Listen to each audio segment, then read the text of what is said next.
چار مسلک بنائے ہیں نا. ظالم دیکھیے کتنا ظلم کرتے ہیں.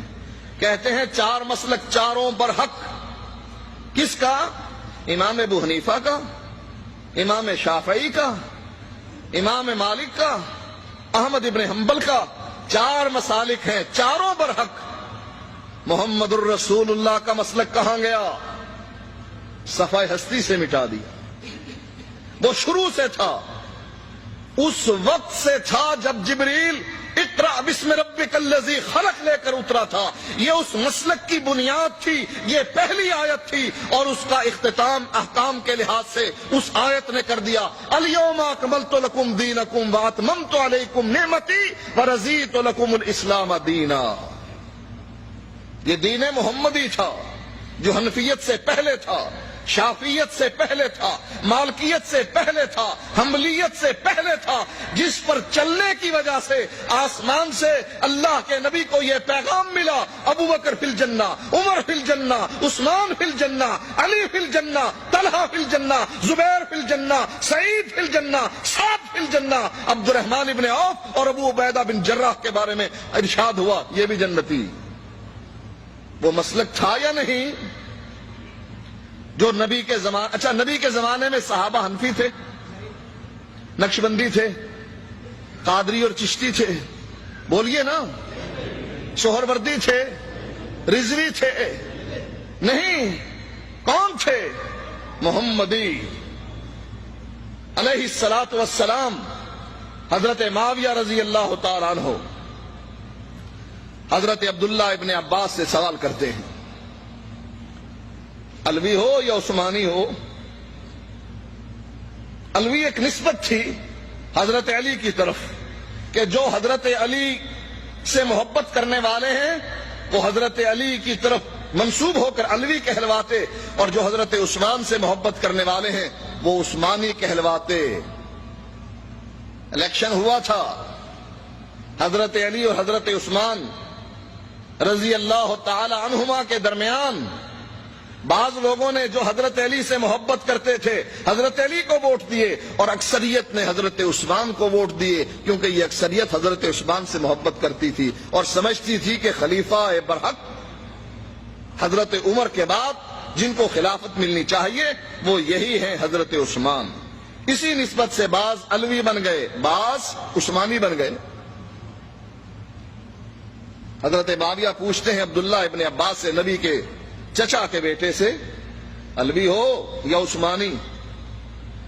فرمانے لگے معاویہ نہ میں علوی ہوں نہ میں عثمانی ہوں، میں کیا ہوں؟ میں محمدی ہوں، محمد صلی اللہ علیہ وسلم کو ماننے والا.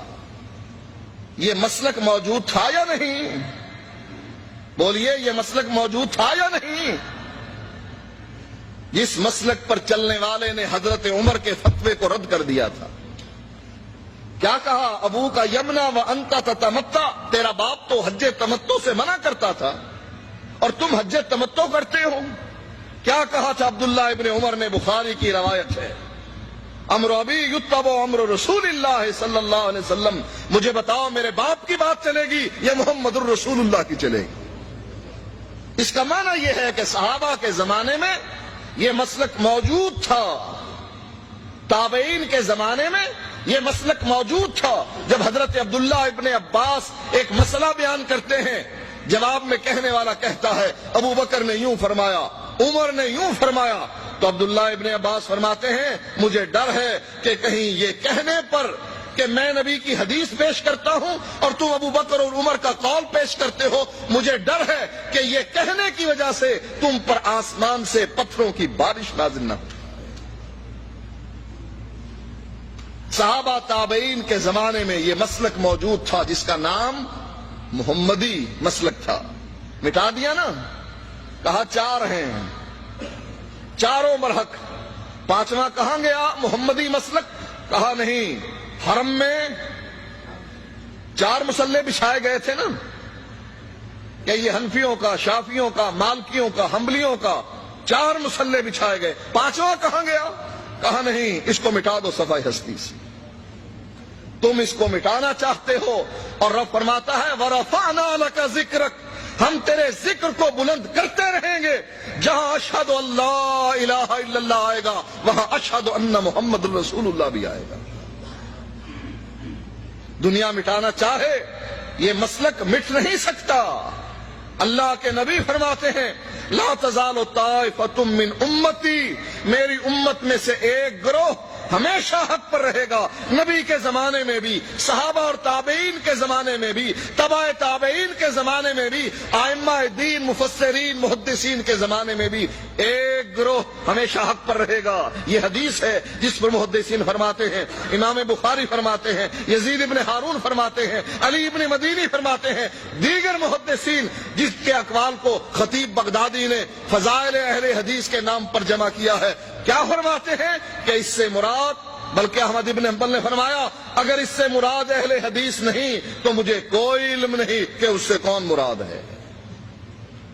یہ مسلک اس وقت بھی موجود تھا جب قرآن اترا، اور اس وقت بھی موجود رہے گا جب عیسیٰ علیہ السلام اتریں گے، جب قیامت آئے گی اس وقت بھی یہ مسلک اسی طرح زندہ رہے گا. اور آپ جیسے اس مسلک کو زندہ کر رہے ہیں اس زمانے میں بھی لوگ اس مسلک کو زندہ کرتے رہے. ہمارے مسلک کی سچائی قرآن کے پاروں میں بکھری پڑی ہے. کیا فرماتا ہے اللہ تعالی؟ وما ارسلنا من رسول الا لیطاع باذن اللہ، میں انبیاء کی جماعت کو بھیجتا ہی اسی لیے ہوں کہ اس کی اتباع کی جائے. یہی آیت امام ابو حنیفہ رحمۃ اللہ علیہ کے بارے میں بھی آئی ہے نا کہ ہم نے 4 امام بنائے ہیں اور چاروں کے بارے میں ہم گارنٹی دیتے ہیں کہ جو ان کی اتباع کرے گا وہ جنت میں جائے گا. جس نے ہمارے امام کی، ہمارے مسلک کی اتباع کی، اس کے بارے میں آپ نے سن لیا کہ وہ جنتی ہیں. کن کے بارے میں فرمایا؟ رضی اللہ عنہم ورضوا عنہ. یہ کس کے بارے میں فرمایا؟ صحابہ کے بارے میں جنہوں نے اللہ کے نبی کی اتباع کی، نبی کی زبان سے یہ بات سنی من اطاعنی دخل الجنہ، جو میرے پیچھے چلا وہ جنت میں پہنچا. ومن عصانی فقد ابا، اور جس نے میری نافرمانی کی، میرے راستے کو چھوڑ دیا، وہ جہنم میں پہنچا. کوئی شک ہے اس کے بارے میں کہ صحابہ جنتی نہیں؟ کیا خیال ہے آپ کا؟ صحابہ جنتی ہیں کہ نہیں؟ کس وجہ سے؟ اس حدیث کی مصداق بن کر کہ اللہ کے نبی فرماتے ہیں من اطاعنی، کالے رنگ کا آئے وہ بھی میری اتباع کرے، گورے رنگ کا آئے، بلال حبشی آئے تب بھی، شہیب رومی آئے تب بھی، کوئی قریشی آئے تب بھی، کوئی یہودی عیسائی آئے تب بھی، اللہ کے نبی فرماتے ہیں من اطاعنی دخل الجنہ.